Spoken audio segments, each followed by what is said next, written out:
Good evening at panel discussion, Access to the Future. We have been overjoyed by the interest in tonight's event. So wherever you are joining us from tonight, thank you for choosing to spend your Friday night with us in this virtual space. So my name is Daniela Nofal, and I'm one of the organizers of Saqf, London's first Syrian Arts and Culture Festival. Tonight's event is presented in partnership with Shabak and Zamakan, and it is part of the Against Disappearance series, which is a series of talks and events that explore notions of cultural heritage and creative contemporary practices today. Tonight's event is also supported by the British Council Cultural Protection Fund with additional support from the British Library. So I just want to say that we are extremely honored and delighted that the brilliant panelists are here with us tonight. We have Shireen Atassi from Atassi Foundation, Abdullah AlKafri from Ettijahat, and Khaled Barakeh from Coculture. And tonight's session and discussion will be moderated by the brilliant Anas Darqawi, who I will introduce to you in a second. I just want to touch on a couple of important points, which I hope will make your experience with us tonight more enjoyable. So we are extremely grateful to have with us Sumaya C. Tayyib, who is providing British Sign Language interpretation throughout. This event is also being interpreted into Arabic.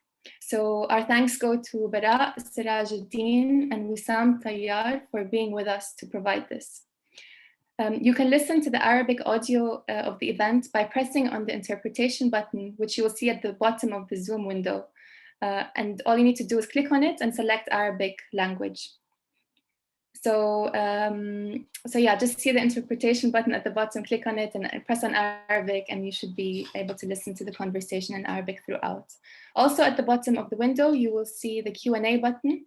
Please use this to submit your questions to the panel, as there will be a Q&A section later in the event. So please feel free to submit any questions that you have.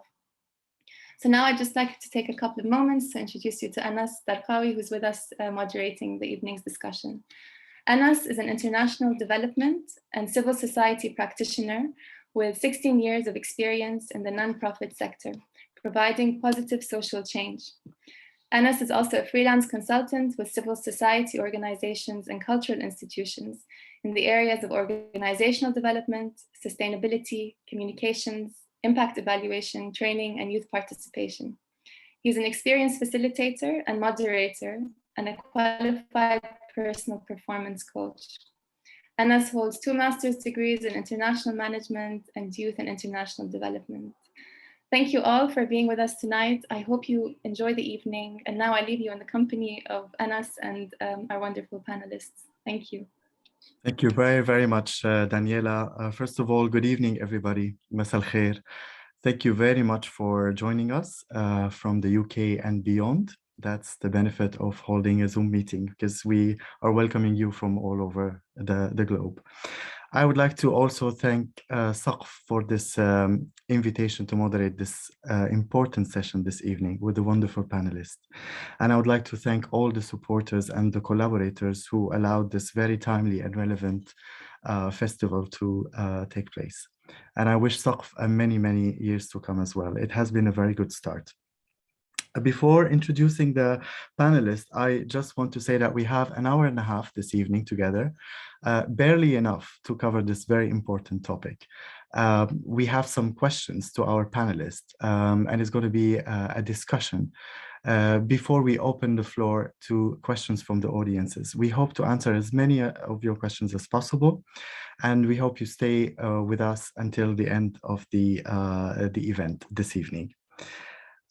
So Syria has been on the news for 11 years now, and unfortunately it has been associated with people's mind with concepts like the war, loss, displacement, and tragedy that has hit millions and millions of people. But we are not here to talk about this evening. We are here instead to talk about the resilience and the creativity of Syrian people who kept expressing themselves, who kept creating, who kept reflecting on their realities, who kept challenging the narratives and creating new narratives, who also kept inspiring others. This obviously has not been easy at all, but it definitely was facilitated by the efforts and the initiative of people like our panelists this evening, people who took the initiative, who built new organizations or tailored existing organizations for the need of the Syrian people. They provided tools, skills, funding, resources, networking, and connections for the Syrians to keep creating and keep expressing themselves. I really have the honor this evening to share this platform with Miss Shireen Atassi, who's joining us from Dubai, with Mr. Abdullah AlKafri, who's joining us from Brussels, and with Mr. Khaled Barakeh joining us from Berlin. I'm not gonna read out their bios because that's gonna take half of the event. And you can read their bios. Very accomplished, very important cultural players.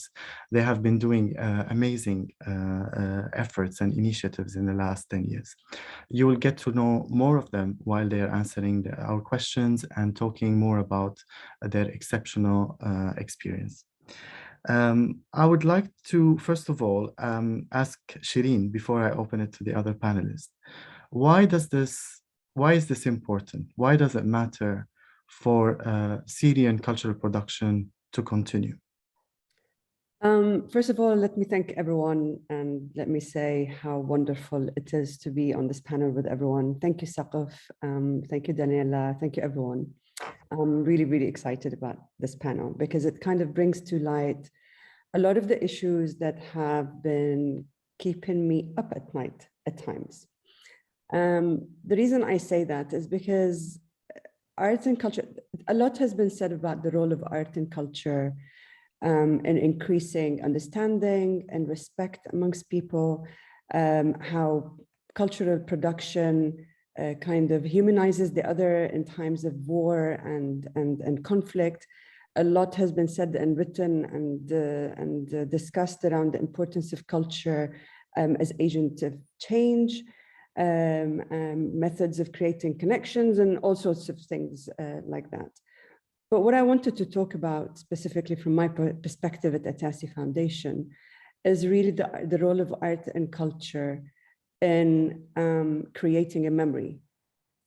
And by that, I'm talking specifically about the ability of art and culture in creating links for us to reference points that in political, social, and artistic contexts. Culture becomes more of a documentation. Art becomes more of an identity former. And our role as institutions is basically to articulate all of this, the value of culture to people. Sadly, and I have to say, sadly, we as Syrians are not known to be very involved in the arts. It is only a certain number of us, or it's a selective people who are involved in the arts and culture. And it is for us to kind of take that work that we're all doing and the work of all the cultural producers to bring it to light, to promote it, to show it, and to really help us make sense of all the, the atrocities that have happened in the past 10 years. I'm not going to throw a bomb now. I'll keep it for later because I have a bomb I wanted to say.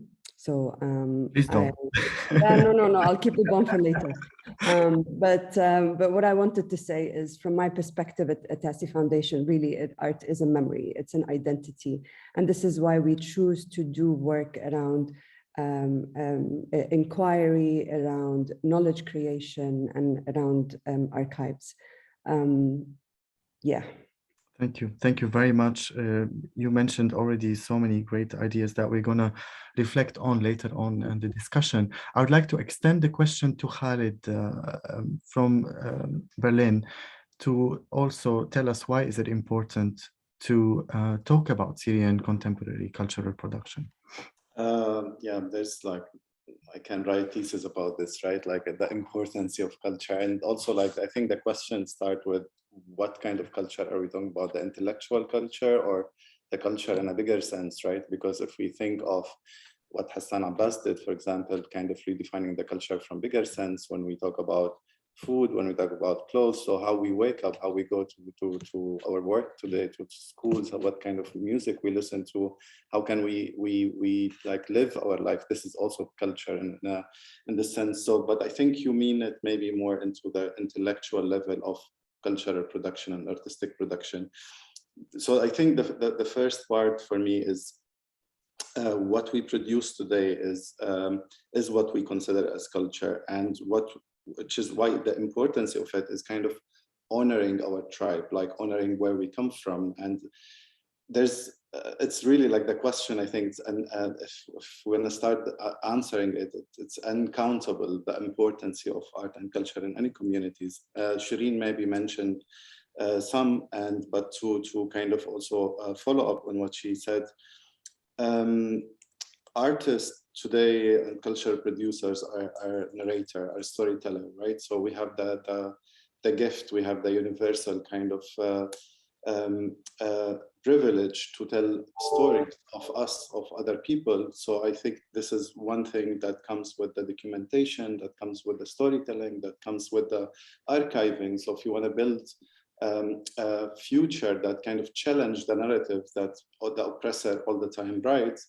So I think that the contemporary culture has a big part playing on this, because if we don't, then history will be written by those who won the war, right? And I think this is one aspect of it.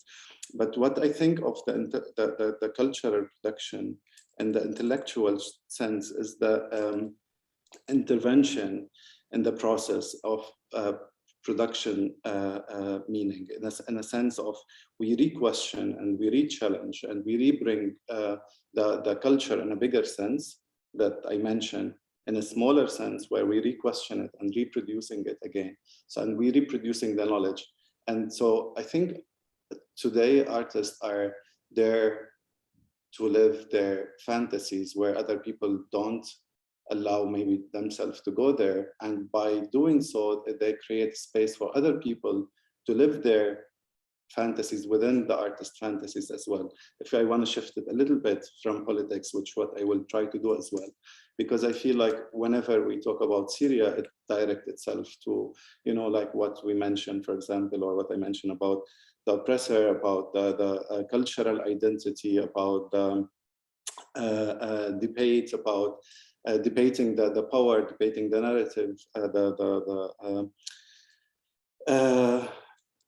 challenging the social norm basically with more questions. So, of course, not talking about the financial assets, because this is something else, which is also very important in terms of also countries, right? Like in terms of states in general. Van Gogh painting today, it's part of the financial asset of Netherlands. So if the importance of creating culture, I think it can goes in every single corners of our life and communities today. Thank you, Khaled. We're broadening the topic as well and adding new elements and new points to what Shireen has mentioned. I'm wondering if Abdullah would like to add to what Shireen and Khaled have just started to explore and expand. Thank you very much, Anas. And just before I start, thank you very much also for Saqaf for inviting me. And let me tell you that since I don't have the charismatic presence of both Shireen and Khaled, I will use some photos, beautiful photos actually, for artists. We were extremely lucky in Ettijahat to support their works while I'm talking. So don't kindly, if you can, share with us while I'm talking some of the images that they will see. And I highly encourage everyone also to look at the work that those artists did. And it's just to build on what Khaled mentioned, I think over the past several years, Syria has moved from being a country experiencing major but ultimately temporary problems into being a country of prolonged conflict. And I think this is a good fact, maybe, to understand more what does it mean to talk about Syria after 10 years. This transition has been accompanied by two essential factors, actually. The first is the fragmentation of the very concept of geography and its context and its meaning. At the same time, the second is the immigration situation, which is, I believe, the largest in the artistic history. And it was fueled by violence, and that affects the whole domestic artistic scene. And it was entirely overwhelmed with it. In this context, I believe like the contemporary artists have tried to engage with this change on several levels, including what Shireen mentioned about like the monitoring and documentation, but also the attempts or the desire to dismantle disempowerment narratives about Syrian cultural life and replace them with more nuanced narratives about the impact of the conflict on the life of Syrians and others.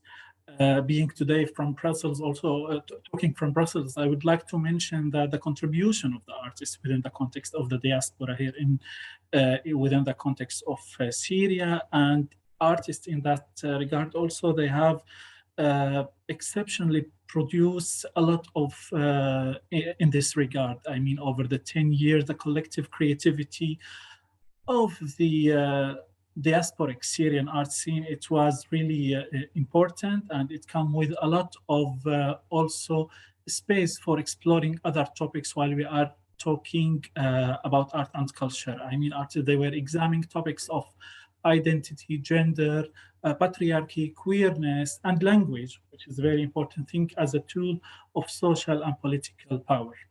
If we zoomed out, and we will notice that the Arab region, the whole Arab region actually, and the entire world have witnessed great challenges and problems in the recent 10 years. Many of these difficulties intersect with those experiences, let's say, widely of the Syria. Yani the concept of isolation, of how to confront with violence, the meaning of freedom in today's world, and so on. So Syrian art, therefore, has enormous relevance to the rest of the world. And I think the narrative conveyed in the Syrian art clearly have much to contribute to the far wider conversations about life and society in the Arab region and all over the world. I think maybe we can talk more about that during the conversation. That's amazing. Thank you very much. And thank you also for the very expressive photos that say a lot. And in fact, so many themes are emerging, and I hope we have enough time to unpack all of them. But meanwhile, you know, you are all individuals who have taken the initiative, who have assumed responsibility to keep the sector going. I mean, civil society, given the lack of any formal support, given the lack of infrastructure, given the scarcity of funding, you guys have amazing experience in managing and navigating lots of challenges and carving opportunities for independent initiative to support culture. I'm wondering if, starting with Khaled, you can tell us a bit more about some of these challenges and opportunities that you had to face. Yeah, I mean, you mentioned that we have like a lot of experience. Actually, I don't. I'm an artist. I came from artistic background. I studied painting, then I studied conceptual art. I never learned about cultural management, but I felt there's a necessity and there's urgency where I felt like let's act. Let's take our role as an artist to the next level, where we just don't express ourselves, but try to express other people as well, needs and challenges, and try to meet this need, try to hijack the cultural system, the infrastructure that existed, the startup world, the entrepreneur world, and try to come up with a creative solution that can meet this need. So one of the challenges I would say is actually that we are not prepared, and historically in Syria, we don't have cultural management studies, right? So it's something that we all miss. Abdullah came from the theater background, Shireen came from business background, I came from artistic background, and we all try to kind of find our ways and create kind of model for not necessarily we are trying to create model for the future, but try to, myself, I'm learning by doing. I never claimed that I know even like what does it mean to run an institution. It's just so complex in a kind of nice, challenging way, where I think of it as an artistic practice itself, right? I think of it as another project I'm doing, like similar if a sculpture or installation or etc. But anyway, but that's just as a side note, because you said like you all have experience. No, I don't. You built up your experience over the years, but you assume no. that responsibility. No, for sure. But also like the main challenge I found, which I actually witnessed today as well, because there's a lot of nice initiatives start mushrooming here and there. SACF, one of them, and also other initiatives here in Berlin and elsewhere. And also what I find kind of common thread between everything, that most of the people, almost everyone, except very, very few who came from the cultural backgrounds, they're actually taking also the initiative and to create this institution. So I think the main challenge we had before is that the lack of knowledge that we never experienced. We're building up on experience that has been established. Of course, we're learning from each other and we enriching kind of our experience with other people's experience all the time. Like none of us started from scratch. We have a lot of support from Ettijahat, from different organizations as well, in terms of knowledge. I had a really nice meeting before starting Coculture with Abdullah here in Berlin, and I get enlightened a lot about different topics that I didn't know about it, for example. And so that's one thing, which is the knowledge that we don't have, and I really would love to see this also kind of emerging. I don't know if institution like Ettijahat can support cultural management specifically as a study, or finding cooperation with university to kind of combine the future of art and culture in the Syrian art and culture. Of course, the other challenge, which is I think the obvious one all the time, is the fund, right? And how can we find a fund? Where can we find the fund, and from whom? And we want all the time to be aligned with and very stand with our kind of visions, and we don't want to get funds from anyone, which make it also narrower, right? And the difficult part of this as well is the shift from the media, or the shift from fund that follows the international media. So today it's Afghanistan, so let's go and support Afghani artists, let's support Afghani institution, which is amazing, which is super important, please don't get me wrong. And but it shifts kind of the focus all of a sudden, right? And this is also another challenge, that you have how to kind of keep up with the new situation that emerge all the time as a result of colonization that is continuous. And the logic for me is like, let's bomb your country and then let's make cultural institution, cultural organization and festival that celebrate the culture, right? And the only moment where they start actually looking at the culture or art or funding project is when a conflict happened, not before, which is a little bit sad. Another challenge is, which also with the diaspora, many artists living abroad, is we came from traditional artistic background, more or less, right? So everything was like, Syria was part of the Soviet Union camp, was closed, and there was not so much open toward the Western knowledge, and at least in the artistic sense, which also allow kind of the art scene to develop organically, locally, but it loses its opportunity to being confronted with other cultural scenes. So this is also a challenge now, how you arrive to a new place. You don't speak the language, you don't have the network.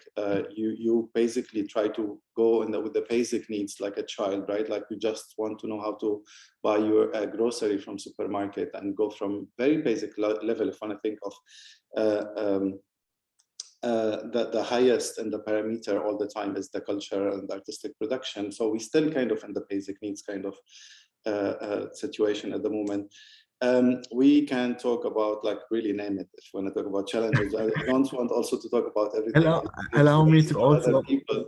yeah. Just last thing I want to mention, which is language and audience, because we kind of get confronted all of a sudden with a new audience where our knowledge and what we came up with from our background doesn't really fit, or sometimes it's not so much appreciated. I'm seeing a lot of artists struggling here while keeping the audience on social media and the Syrian audience and being appreciated from the community, while trying to be integrated also to turn their work into financial power that they needed as well to continue their life, and so on and so on. But Thank you. There are unfortunately many challenges, but you also mentioned some opportunities. And I'm going to invite Abdullah now, because there was a clear reference to Ettijahat and the support and the solidarity that started to happen between different cultural organizations and cultural actors in Syrians, wherever they are based. Would you like to build a little bit on that and perhaps also add to some of the challenges and opportunities that Khaled mentioned? Anas, I believe absolutely, like the experience of the pandemic with the COVID-19, despite there was nothing in the world like this, but in a way or other, it was something the Syrian they witnessed. I mean, being totally isolated from the world, or being totally facing a pandemic. It was something that most of the Syrian, they went through it over the 10 years. I'm referring to the pandemic to say that within the spirit of challenging the pandemic, it was a spirit for solidarity, and how to shift the solidarity from being a concept to be an action. Within this context, it was really impressive to see within the cultural art scene a lot of solidarity and joint initiative. They come together to respond. Coculture, it came with a beautiful initiative in this regard. At the same time, in parallel, the conversation with Khaled and Shireen, it was always ongoing. We are extremely proud and happy to be that the three organizations are working on responding to the challenge of the threats that that the intangible cultural heritage is facing. So the three of us, we are working on producing online digital material that are coming as a part of the responses to the crisis. But at the same time, there is also other layers of this. But I would like also to build on what you mentioned, actually, and to say that the whole environment in which these independent initiatives work is deeply unstable and fraught with economic and social challenges. This is the fact, unfortunately, or this is the basics. The initiatives are typically very vulnerable and depend upon forces largely out with their control. And I believe the complex of this matter, that, as I mentioned, it came more and more with other problems, such as like the access to the education, the access to the labor market, the access to facing like the discrimination, all of these. More even, in a way or other, I think those initiatives, they have, or they must operate within the context of unstable conditions for the basic human rights. One of the things I believe that is one of the most challenging conditions, let's say, for this initiative, that how to strike a balance between responding to the immediate urgent problems with their responses to the long-term challenges, structural problems, and the root causes which later produce urgent problems. Essentially, all of these initiatives must extinguish fires and improve conditions to prevent future fires, which is, I think, the most impossible mission in a way or other. I would like also to mention that specifically in the Arab region, we are shifting into either federal countries or stateless countries, while we are seeing most of the initiatives, organization from the civic society, that they are more and more playing the role of the state, which is require another conversation about the resources, the capacity and the role, but also the internal mechanism and structure of operating in such an environment. I'd like to invite Shireen in. So already Khaled was laying that the challenges are already there even before COVID, and even before the instability in some of the other countries, maybe in the region of Syria where some of the civil society initiatives were based. So already we have a challenging context in addition to all of the additional challenges like the pandemic, for example. Shireen, from your experience, how have you been able to navigate some of these challenges? Khaled and Abdullah, I was hoping you'd stop and leave some challenges for me to mention. That's the challenge. There are I'm many, joking. Shireen, there are many. Let's not start here, okay? Let's just not start. Okay, I mean, there's a lot of important points that both Khaled and Abdullah made, and I'm not going to repeat, but from my perspective, there are profound challenges that relate to the very existence of institutions like us. And what I'm talking about finding your place in a regional/international context, which is very important for us as institutions, but equally important for artists, and artists whether in diaspora or artists back in Damascus and Syria or Aleppo. This cultural isolation is not in our favor. And I think we all need to work and dig deep inside to find a way to kind of break this kind of isolation around us. Institutions that are very singular-mindedly focused on in a globalized, what I mean in a globalized economy, in a globalized art and culture sector, we need to be looking beyond us. We need to be making sure that we are staying relevant to us, but also to our audiences. Khaled, you mentioned audiences in diaspora, whereas how do they relate to the issues that pain us, that hurt us? How do they relate to these things? One stage we were just, influxing as, refugees or immigrants or whatever, but this is changing, and the geopolitical situation is changing. The social aspects are changing. And I think there's a really important aspect here I need to mention, which is our independence as institutions. And I think this is really, really important. Khaled touched on that when he talked about the funding a little bit as well. Absolutely. The level of funding, which is an evil that we can't live without, right? We all need the funding, and arts and culture go hand in hand with money, no matter how much people argue that arts and culture is art and culture and money is money. No, arts and culture go hand in hand in money. We need money to produce, we need money to disseminate, we need money to research and to document and all of that. But what we need to do is there's a level of independence, and if we want to stay relevant and reflect on the context that we operate in, even though it's probably not as realistic as I say, and it's not as easy as I say, but I think we need to stay as independent as we possibly can. And I'm talking as a family foundation, mind you. I'm talking from an area of, I'm not inflicted by this. I have the other side of the coin to deal with, because I'm a family foundation. I have other issues to deal with, but I think it's really important that we actually put these on paper and just lay them out and talk about them. Yeah. Last point, challenge, the flip coin of challenge is opportunity. So that does not mean that we are in a dark place. There's always a way. And I think more. Absolutely. I mean, with this and with everything, look at us. We're in different places in the world, different time zones, and we're still able to talk about it openly. And I think this is what's important. It's looking inside of us. And I think you, Abdullah, mentioned that we need to plan for the future. That's a really good point and a very good access to the next question. So as Abdullah was saying, there's extinguishing fires, there's planning for the future, there's the issues of funding, there are the issues of artists in the diaspora, artists who remained in Syria, emerging artists, etc. How can we protect the Syrian cultural heritage, but also protect the Syrian actors, cultural actors and producers, and try to balance all of these priorities that you guys are juggling with on a daily basis? How do you prioritize?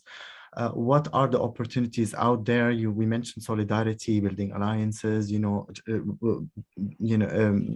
and also supporting each other in navigating all of that. What would you think? And the question is open to the three of you. Where do we start in terms of prioritizing and planning? I can go ahead before Please. They take all the talk. They steal all my words. No, I'm joking. I think it's really, heritage protection, I think, comes in different forms.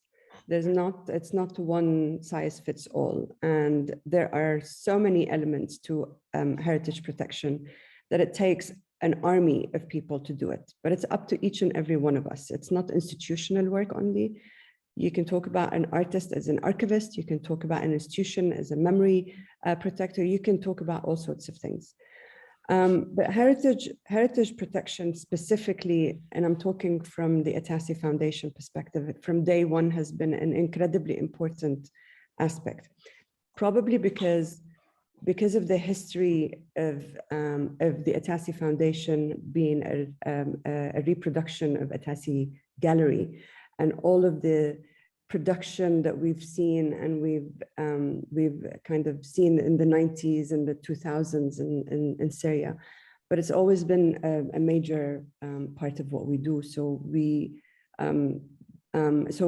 pretty much the work that we're doing on heritage protection is based on, again, inquiry and archives. So I think next month we should be able to publish on our website the archive of the Atassi Foundation, Atassi Gallery in the 1990s. I have amazing things. Abdullah, if you only see you and Khaled, you'll be amazed. It's the ephemera of all the exhibitions, the catalogs, the essays that were written, the pictures of people of the cultural milieu of Damascus in the gallery. It's amazing.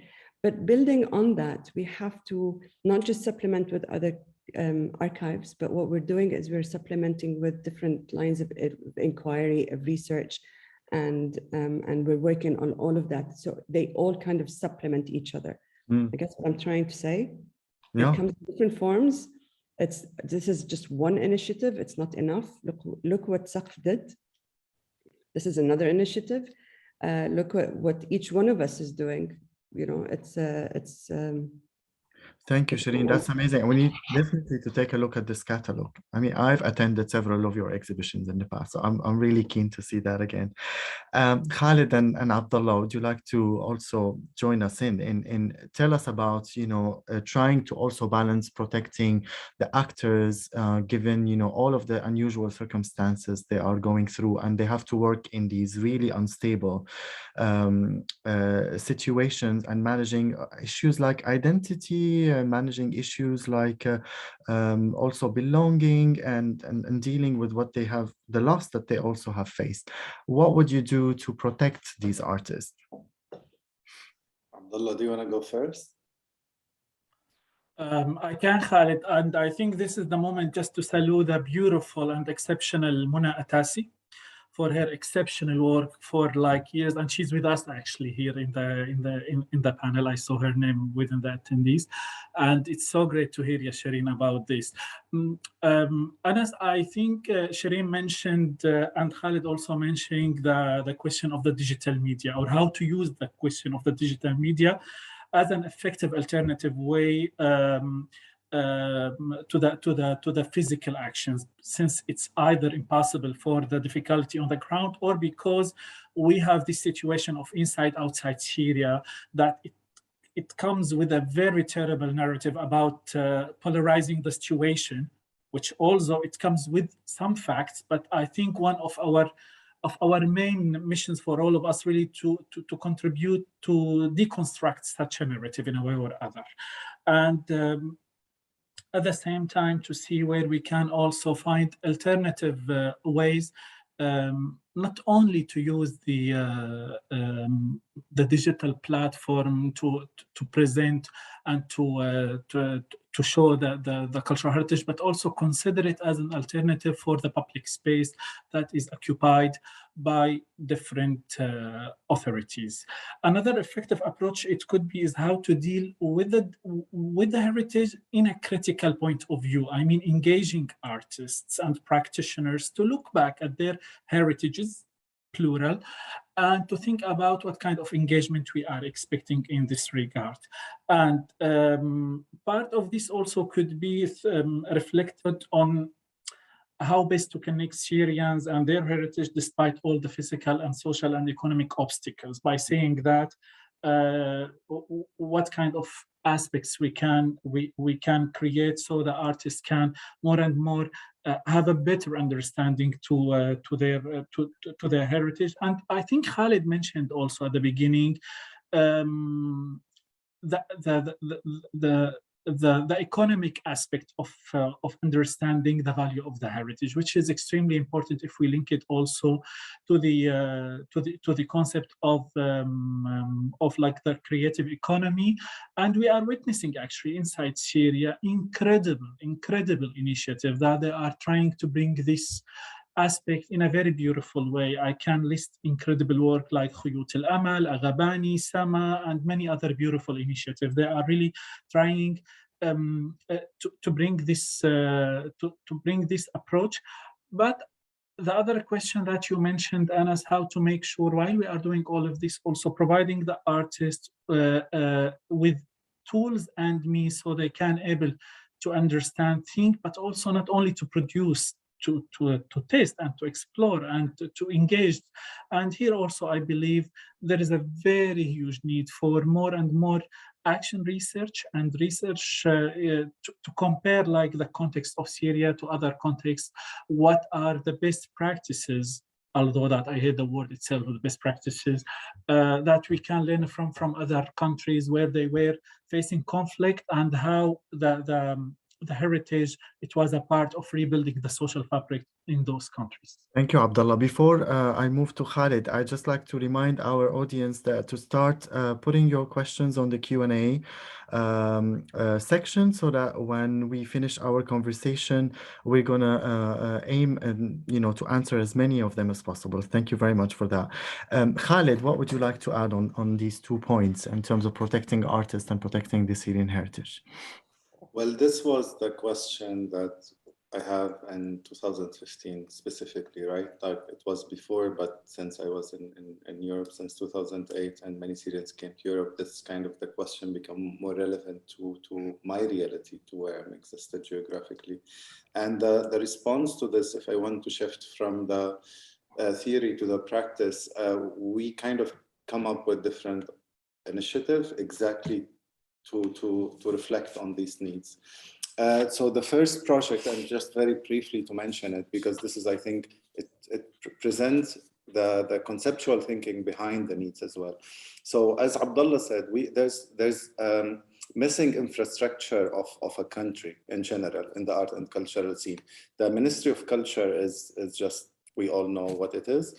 And there's no data that we can count on that will allow us, for example, to create projects or to create a program that fits the needs of the artist if they are living in Syria or outside of Syria. Of course, artists live out of Syria, living out of Syria, they like the government lost, or the regime, they're not governments, so they lost that track of them. So what we thought of is like, let's start thinking in a structural level, going to the core, try to map the Syrian artists where they are today. There's a project working titled Syria Cultural Index that I talked about it several times. I don't know if some of the people know about it. I think like everyone here maybe do know about it. And the idea behind it is, let's create a platform that gather all of us. It's not social platform. It's a professional platform that has social aspects, so it has meaningful navigation. Artists, it gives the power to the artists to present themselves. Most of the artists today, they don't have website. Until today, you go to museum, or you go to, I don't know, anywhere, or to a gallerist, and you're like, I want to show you my work, and then you open Facebook, and you need the password to log in. And like several times, because also I teach at the academy here, in the art academy, specifically artists with forced migration background, and the first things like, show me your work, and everyone almost like has no website. So we want to create digital tool, understanding today that we are living in a digital meta universe, which will actually be the next step even, but we live in a digital phase now where we have to reflect on this as well, right? And also not to talk about NFT, and that's another thing not to mention now. But anyway, so the idea is to create digital tool, understanding the needs of the artist from the studio to the office to the gallery space to the living room. So this is what we are creating as a platform. The artist has in the back end different digital tools help them to organize themselves. in the production sense, like what do you need if you want to get inspired, if you want to get a tool that help you to organize the production in the timeline, etc. In the office, how to write an invoice, how to write an application. There's a specific thing with the content management, the opportunity part, which is very important, the opportunity that will reach to you, to your inbox as an artist who has a profile on this platform. It matches you, your criteria. If you are male or female, if you are in this age, if you live in this country, or etc. So we have tags. So every time you open your inbox, you find opportunities. So anyway, in the gallery space, we give them also tools that they can allow them to present themselves. In the living room, where the space where you can interact with the artist, because the idea is not to navigate with the mouse, but navigate with an avatar. So you can talk even with people who are visiting the same page at the same time. So this is the first project. The second project, which is the Syrian Biennale, which is a mobile Biennale that will follow the refugee routes. We already finished finally the research phase, and now we will move to the implementation. We traveled to different countries, and we had a lot of amazing feedback. We might take over some biennales for 1 year. So Berlin Biennale will be called Syrian Biennale, or etc. We still try to negotiate with different countries. So we try to find different solutions that can maintain the artistic production of the Syrian artists today by creating a platform that financially can also live in a longer term. Thank you, Khaled. These are great ideas, and I hope you go through with all of them. I think Shireen had a question. Yeah, actually, I had a question to Khaled and Abdullah. And the reason why I'm asking you this question is because this has been on my mind for a while. And I think this is the perfect forum to actually discuss it. We all know the ecosystem of cultural work and institutions in Syria is totally broken. We can't argue against this. But if we take institutional work and the numbers of institutions that are supporting Syrian arts and culture, and if we take that as a barometer, then I predict, or I'm worried, or I'm anxious that the next 10 years are going to be very tough. Do you agree with me? And what can we as institutions do other than what we're doing to kind of plan for those coming years? Because there's a handful of institutions giving to thousands and thousands of artists and cultural producers, and this is definitely not the best environment to kind of encourage more.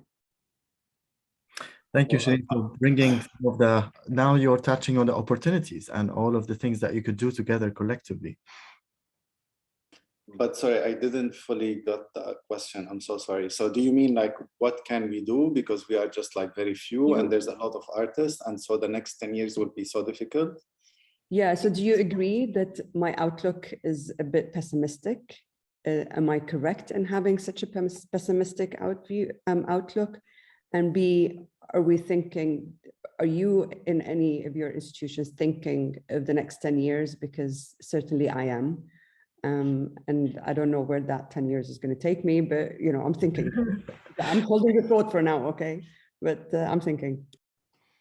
There is certainly a lot to be handled by independent initiatives. And you guys, you were just saying that, the gap and the needs are huge, and you're trying to cater to some of these needs and respond to changing realities on the ground quickly, which is very difficult and requires much more infrastructure and investments than what you currently individually have. So I think also, Shireen, although you're saying it's pessimistic, but also you're saying that what opportunities can be created by working together, by planning together, and by thinking together. I'm just trying to do some reflections on Shireen's concern, which is absolutely, I agree with you. It's really concerning, Shireen, and I believe the uncertainty is the title of the moment in all the world, not only within the context of Syria. I think there is always this concern also, are we facing a Syria fatigue at the moment in the world or not, or what's about the priorities? Khaled mentioned also about the tendency sometimes to shift the priorities in a very different way from a country to another country, or from from a focus to another focus. Within the context of Syria, we witnessed for like over the past 10 years, even like shifting the focus sometimes from education to health and then to host community support, which always came with consequences about not being able to build something more and more concrete.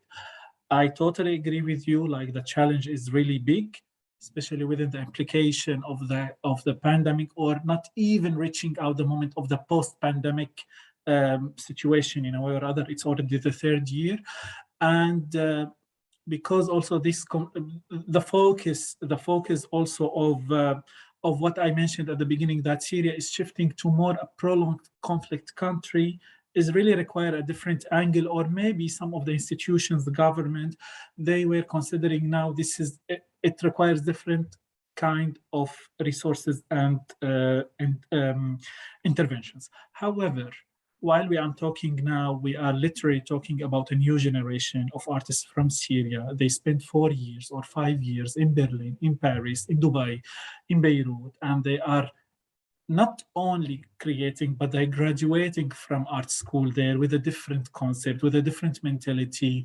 If we are just looking at the engagement of within the language also, which is, I believe, one of the key factors, how this generation of artists, they are really creating another way of Syria. It could be one of the entry points where Syrians can share their story with the world, or the way that Anas mentioned, beyond Syria. How we can really sharing what we learned from the experience of these 10 years of resilience, of engaging with the challenges that we are facing, of being also able to rebuild everything from scratch, or even changing everything to be engaged in other topics.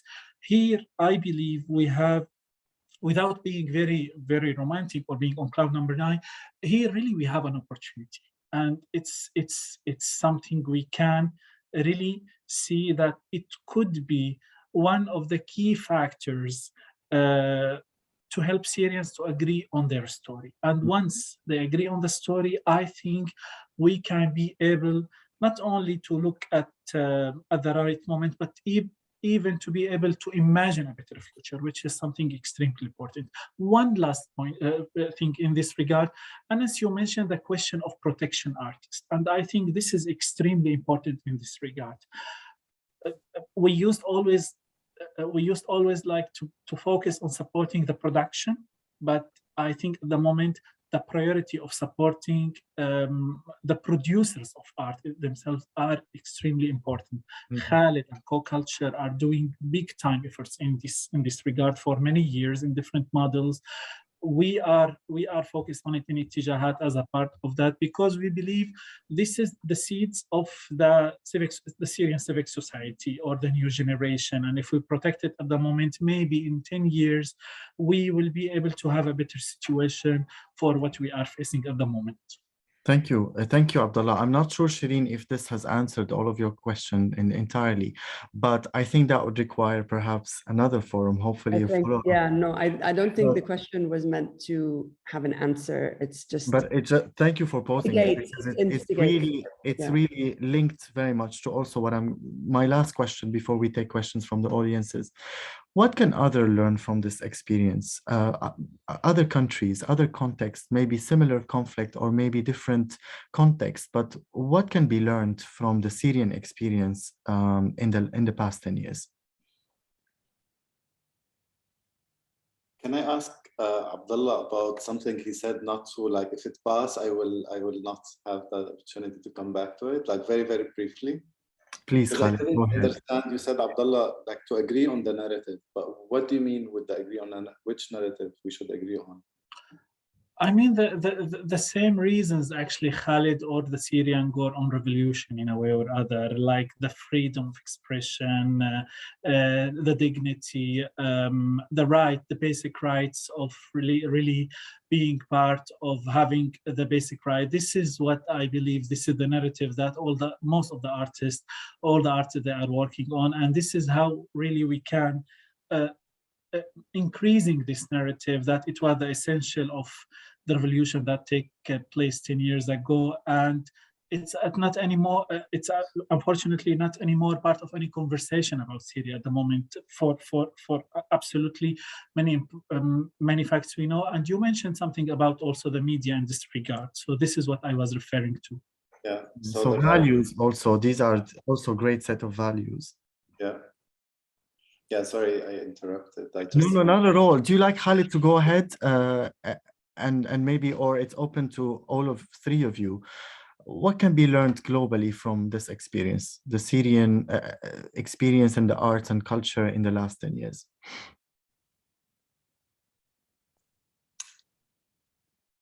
There's something in the question that I'm not sure if I'm fully agreeing with, because it puts us a little bit above, like, and what we can others learn from us, and what we kind of exchange as a knowledge, like, because also what happens in Syria has happened already in so many countries around the world during the history, and we talk about contemporary history as well, and a lot has happened. As if we want to look, for example, back to what has happened to our neighbor, in Lebanon, right?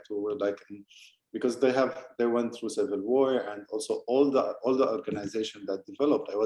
When I was still in Syria before I went out, I was all the time amazed by the development of the cultural scene. So I think there's a lot. I mean, I think there's a lot to learn, of course, from this experience. And I think the Syrian situation, it's a global experience as well, right? Because it's not connected only to Syria. There's 74 countries officially there directly contributing to the war or involved in a way or another, or indirectly. So there's a lot of globalization in the conflict. So I think resilience and creativity, I would say, but I wouldn't put it in a way that it's only like, other people will learn it from us, because it's also something we learned from. Absolutely, it's definitely mutual.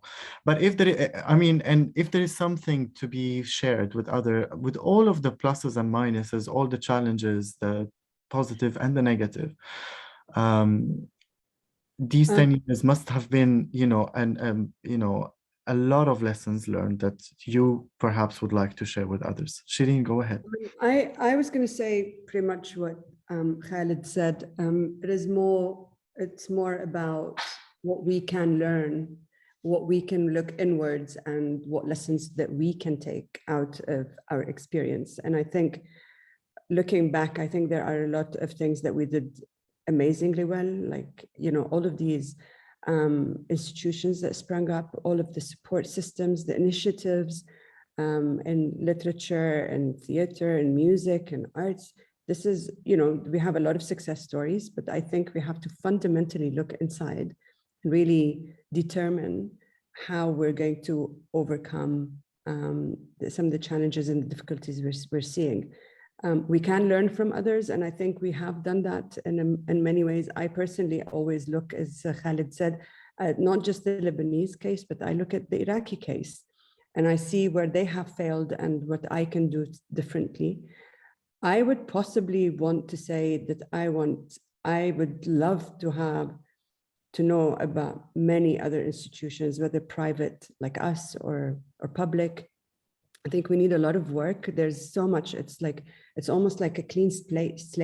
But there's so much to be done, and it's really invigorating to know that there's so much to be done. But we need to put our hands together and do it. I think that's right.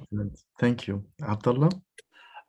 Anas, in this case, in this regard, absolutely, I would like to acknowledge the incredible flexibility and resilience shown by artists in their contributions to their cultural sector. This is, I think, something really important. And here I would like to focus on their contribution to their societies, the old and the new, their collective memory, as also mentioned, Shireen mentioned, and their modern history. This is something absolutely, it was impressive.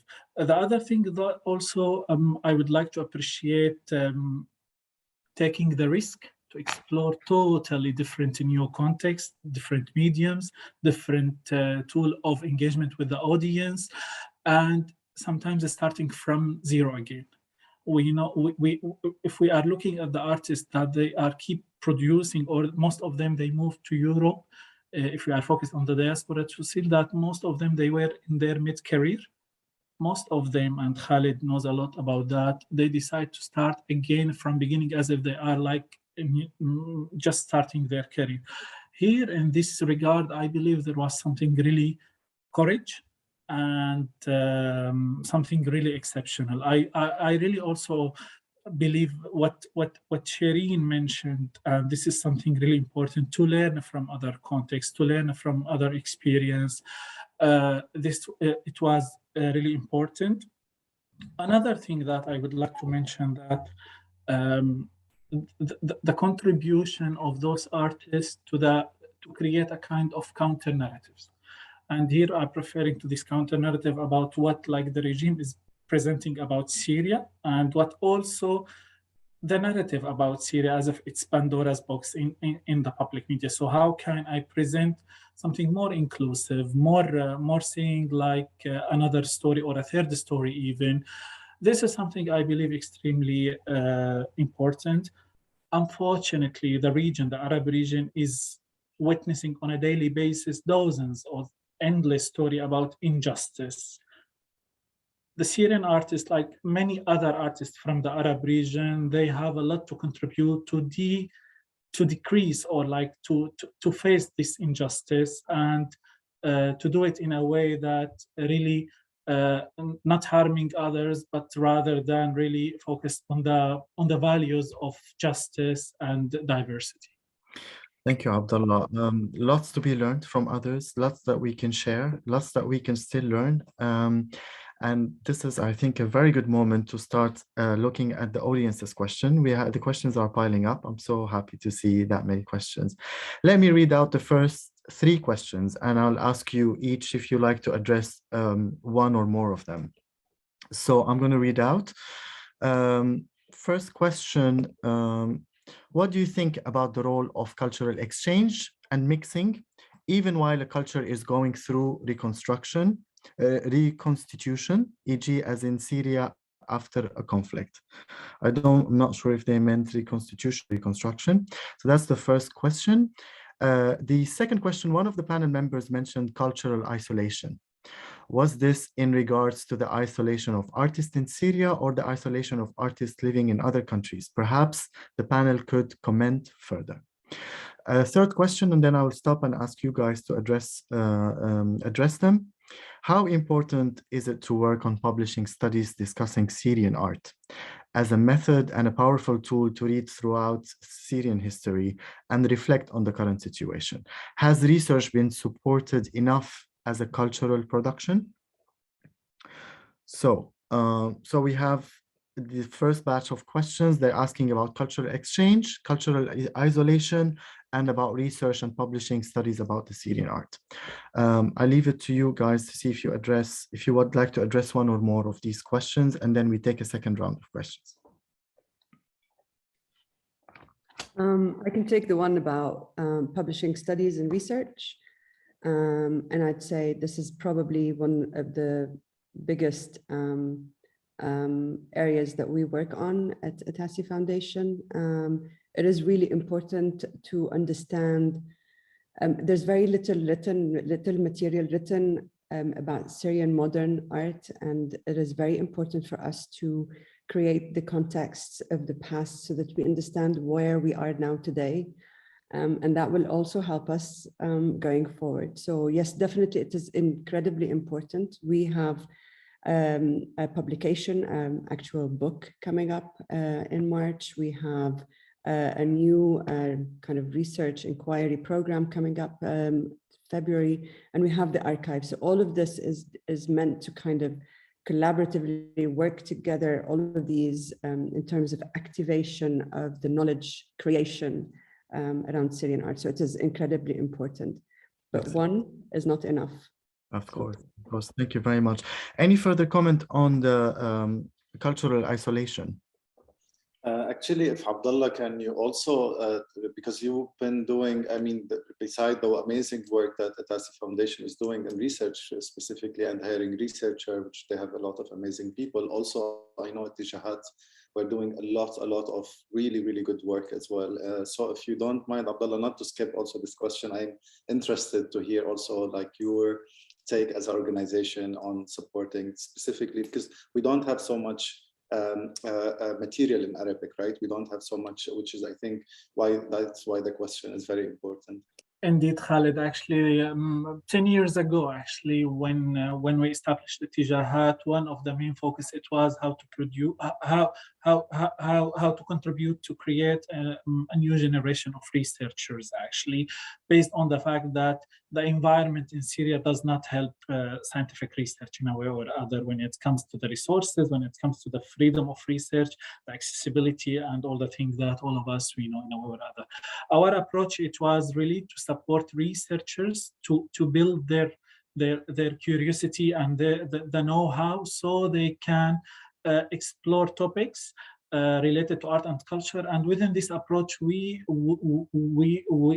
went through an approach that is considering the axis of art and culture in the bigger definition. So it's not only the creativity part, but also related to what the UNESCO referred, because we believe that the changes they were taking place in Syria, they are really engaging art and culture within the bigger picture. Over the 10 years, we were lucky really to work with more than 100 researchers with a kind of tailored program, including training, including mentorship, providing grants. And last year, we just launched a joint special edition from the program with the AFAC, the Arab Fund for Art and Culture, and the Arab Council for Science, for Social Science. The title of this edition, it was A Decade of Art, where we invite researchers from the Arab region and beyond even to create some critical reviews about the practices of the Syrian art scene during the previous 10 years, in a way to what you mentioned, Khaled, to contribute at least with some relevant critical reviews or studies to understand more and more what are the questions or like the topics that this art scene came with.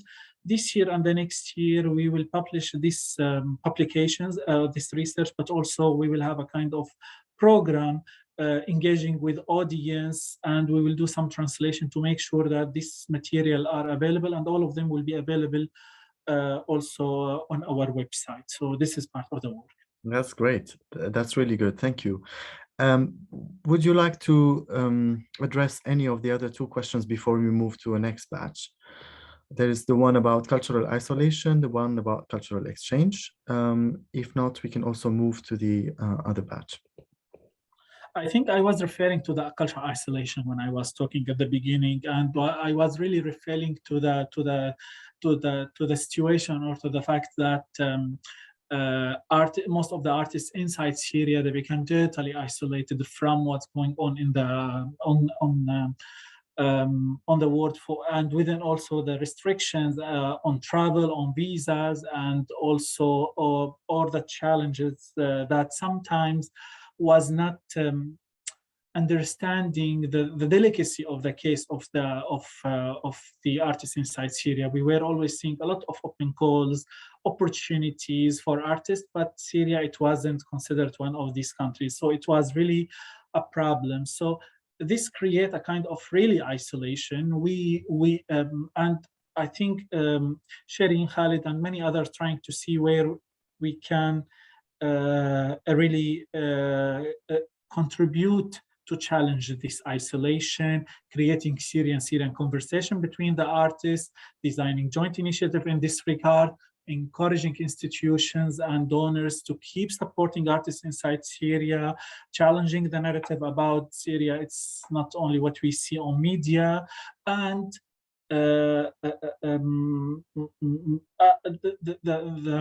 the commitment that we have towards the humanity to keep supporting artists to continue to the art scene in this regard.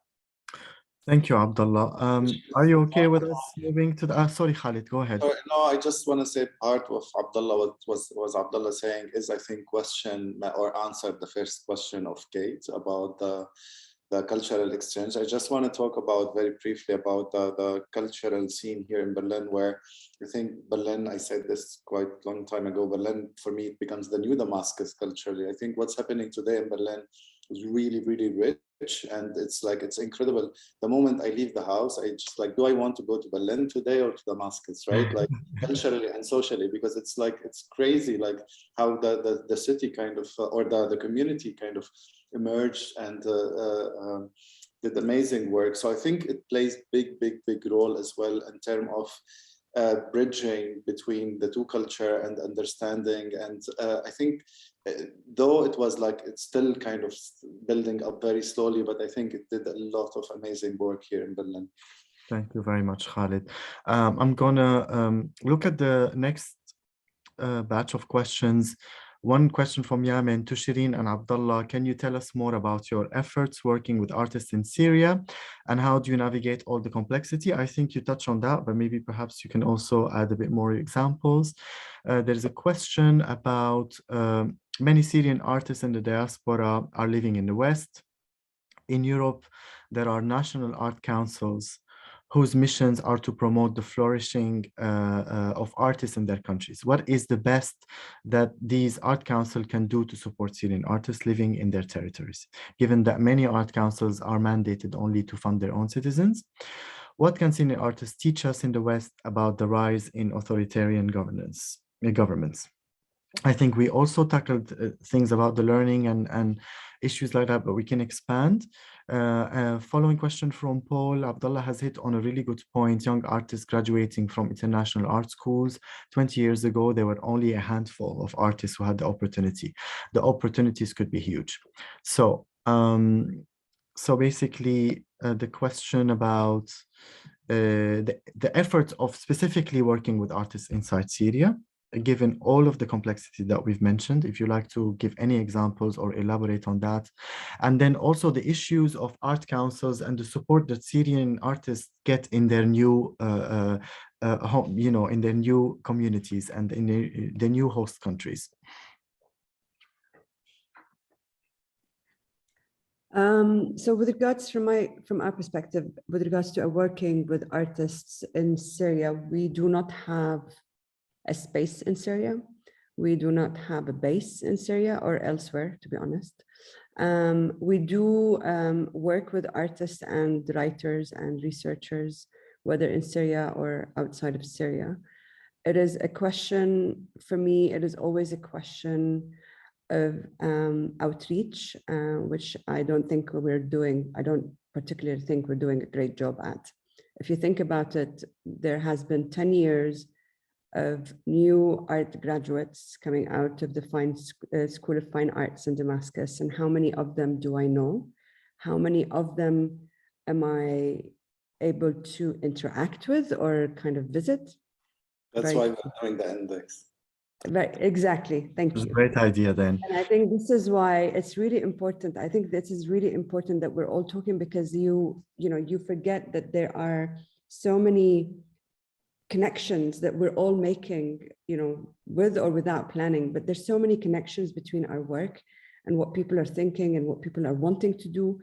And I think this is a really important, very important point, yeah. Abdullah, Ettijahat, many of Ettijahat's programs also address Syrians inside Syria. Actually, all the programs in Ettijahat, and as they are open to artists inside Syria, outside Syria. We are really lucky and privileged that till now, after 10 years, the biggest number of the received application that we open every year, the biggest number of the artists we support, they are coming from inside Syria, despite the fact that we are not part at all of any selection decisions related to selections. They are totally independent committees. They are from different nationalities, and we don't have a quota. We don't use this system at all. Despite that, it could be debatable. I'm not saying that the situation inside Syria is equally outside. No, we know that the challenges are totally different. And yes, I can even dare to say this is another or a totally different art scene with different requirements. I would like just to add to that in 2015, we started another program. It's called Ettijahat, that is providing artistic grants, education grants for artists to be. We believe that it's not anymore even enough to support the current artists, the professional artists, but also supporting artists to be in that so that they continue to working. The rationale behind it, specifically inside Syria, that the artists used to come from the upper middle class families.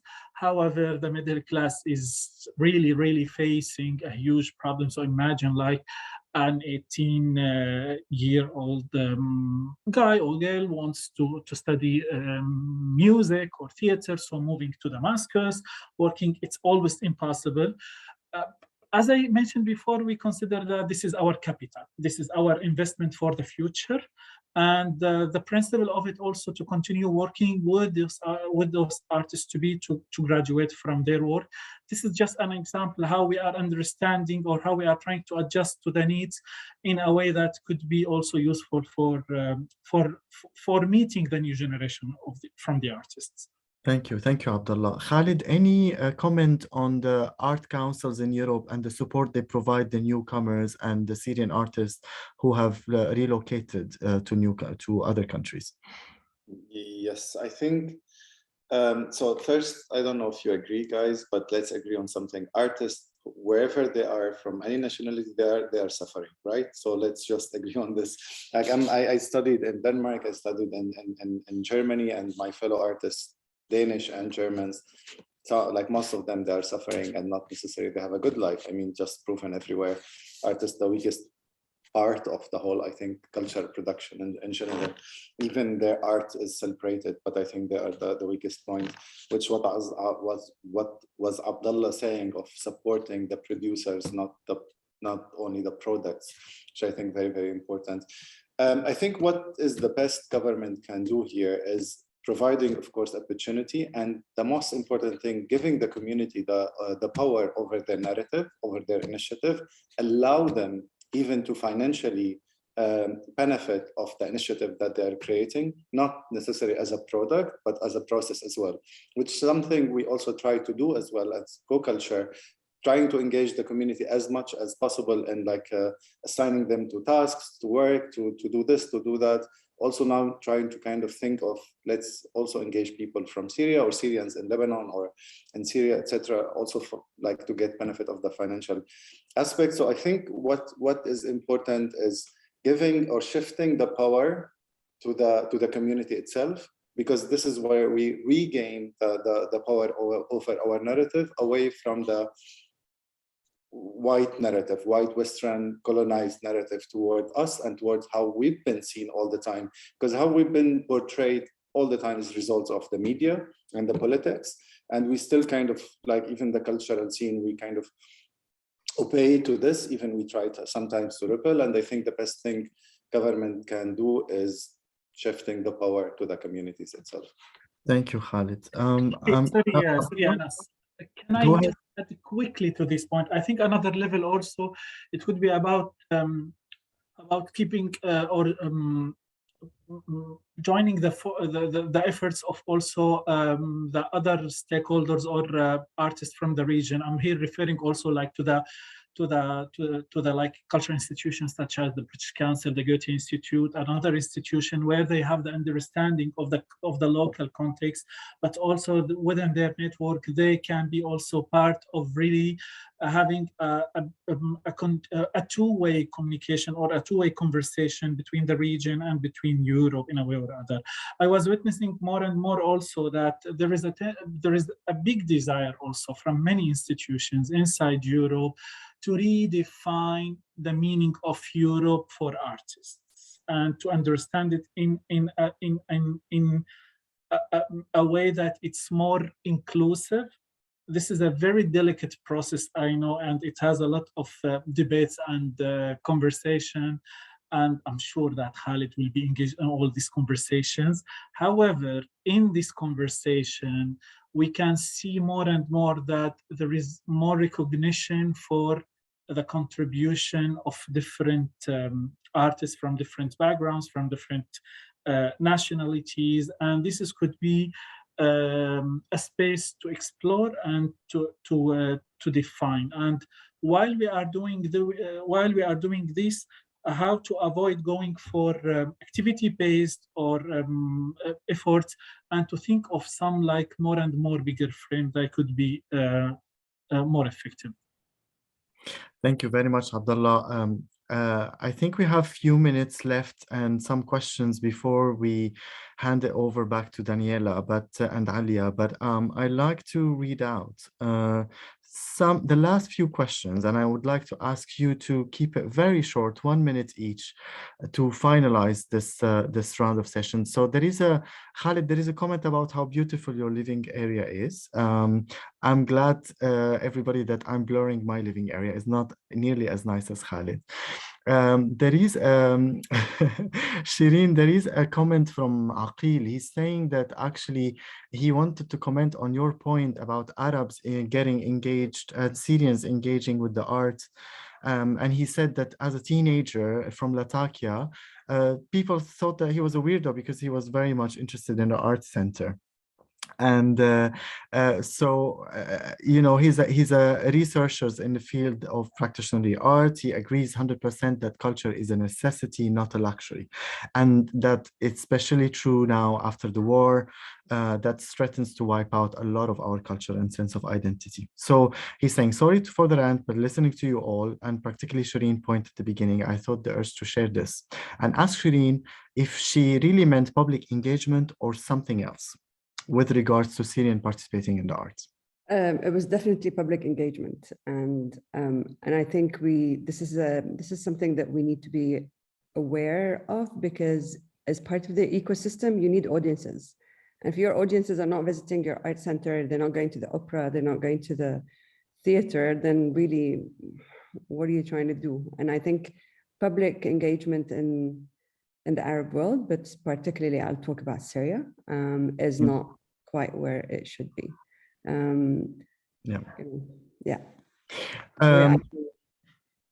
Thank you. I think I'm going to also read out the next question and see how we're doing about time.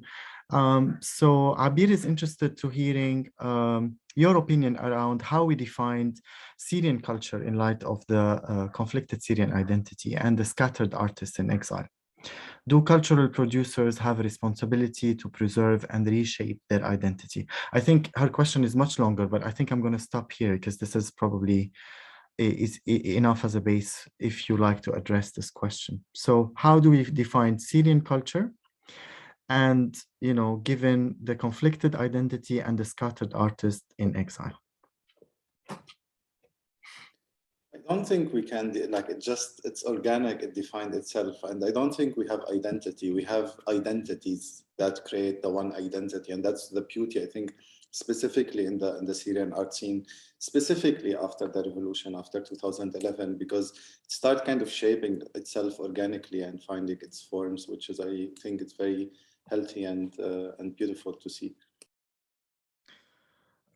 Thank you, Khaled. Abdullah and Shireen, do you like to add here? Okay. Sabine, hello everyone. Thank you for the generous insights. Okay, it's not a question. Elizabeth is asking if the session is recorded. Yes, it is recorded, and I think it's going to be available. I think Daniela and Alia probably will share with us how to find the link. So any final 30 seconds reflections from our panelists before we hand it over to Alia and Daniela? Any final comments from our esteemed panelists? I think the conversation goes on, and I'm sure that, you know, we can have several discussions. But for now, how would you like to conclude?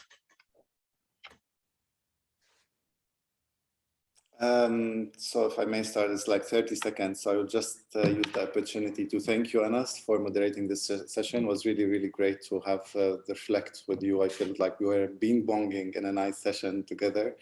Thanks for Abdullah and Shireen as well. I'm very honored to have this opportunity and again to be on stages with you.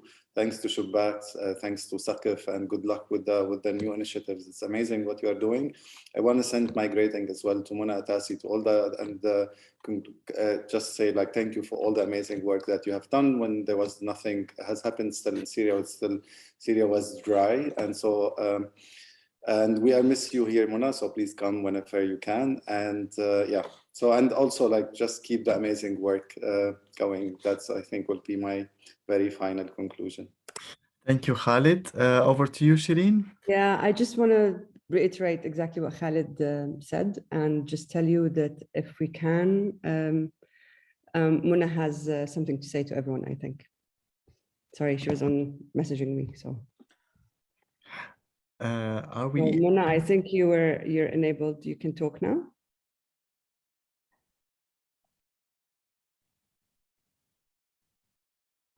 No. Okay, she's on mute. She's on mute. Okay. اوكي There. Okay. صار صار. اوكي. اولا تحيه للثلاثه الموجودين اللي بحبهم وبحترمهم وبعتمد عليهم. بس انا حابه احكي بنقطه جدا مهمه. اللي ما بيعرف علته ما بيلاقي حله. بمعنى اللي بدي اقوله، وقت بيكون المجتمع السوري بكافة أطيافه وشرائحه الكبيرة ما أنا مهتم بالشأن الثقافي، فهذا هون المشكل وهذا الناقص اللي لازم يشتغل عليه. بمعنى تاني بدي أقول العمل لدعم الفنانين والتنمية والتطور هذا بده دعم مؤسساتي، ولحنا ما بنعرف نشتغل كمؤسسات. لحنا كل أمورنا عبارة عن جهود فردية، عدا عن إنه اعتمادنا هو اعتماد على الغرب، والغرب له أجنداته. أنا ماني ضد أي تمويل ولا أي جهة ولو من عند الشيطان إذا بيعطيني حقيقة الدعم. الدعم هذا ما المفروض نعتمد عليه بس من الجهات الغربية. إذا ما كان إلى أجندة فهي عبارة عن علاقات، نحن بنعرف هالشيء. بس ولكن في شيء جدا مهم، إنه ادخلوا الميديا مو بس عن طريق هذا، بالتلفزيونات، بالراديوات، بالحديث، احكوا مع الناس. في لازم تتغير كتير بالمنتاليتي تبع الشعب السوري، وما بدنا نعدد او نوصف شو الحقيقه كان السبب واللي حكيتوه بتعرفوه كتير. ولكن وضع الفنان او الفنانين كل واحد من جهد. ليش ما المؤسسات تشتغل كلها مع بعض لمشروع واحد على الاقل، ينعمل كامبين كبير؟ هلا لولا مثلا الكم شخص بغض النظر عن اتجاهات او عن أسامة او عن كذا، نحن ما عندنا مؤسسة بسوريا بس عملناها برا ولازم تنعمل برا. في كتير سوريين بيقدروا يعملوا، في كتير ناس بتقدر تتعاون، ولازم ينتشر الوعي بين الناس. ولازم مو بس من شان الفنانين، لأنه الفنان هو إليت بين الناس، المثقف هو الإليت، هو لا مجموعة خاصة من الناس. هو المفروض الثقافي والفن يكون بمتناول الجميع ويكون من ضمن أولويات الجميع. فهون أنا بشوف النقص الفظيع اللي عنا، وبشوف إنه كتير منيح دعم الفنانين ودعم الكذا، ولكن ما بدنا نتكل بس على شو بيجينا بس من منح. طيب حتى التكتل الفنانين مع بعضها، حتى تعاونهم مع بعض، حتى لو هذا مو للمصلحة الشخصية. اجت مبادرة من البورت اوفيت وهي مبادرة بسيطة عملت شيء، لكن ماتت. نحن ما لنا همهم، نحن همنا إلنا، ونحن اللي لازم نعمله مو غيرنا. يسلم تمك. Thank you شكرا. very much. Thank you very much. شكرا جزيلا على intervention. Thank you. And I hope you guys in the audience were able to quickly switch to the translation to hear our veteran Muna Atassi talking about what we need to do for a better future for the art and culture sector. Abdullah and Shireen, 30 seconds before we can wrap it up and give the mic to Alia. I just want to thank everyone, every single one of them, at Shabak and Saqaf and Khaled and Abdullah. You always instigate me. I love talking to you guys. Anas, oh my God, you're brilliant. And thank you. I'm really honored. Thank you. Thank you, Shireen. Abdullah? Thanks a million, Anas. So it's really great to be always thinking with Khaled and Shireen. I believe Muna touched on a very important point about the need for coordination and putting the forces of organization focus on Syria. This is extremely important, and it's so much needed. Having a new initiative like Saqaf, really bringing this conversation on such a topic, it's extremely important. Hopefully, we will have the 10th edition of Saqaf in 10 years, so we can also look at all of this back in happiness. One last thing I would like to say, that maybe one of the greatest things that happened during the previous 10 years, that many organizations and artists from the context of Syria, they discovered the margin and they established something very central and important within this beautiful margin. And it has really an inspiring insight to learn from. Thank you very much. Thank you, Abdullah. Thank you, Shireen. Thank you, Khaled. And thank you, Saqaf. I would like to leave you with just 2 words. When you think about Syria and the Syrian people, also think resilience and creativity. Thank you very much, and over to you, Alia.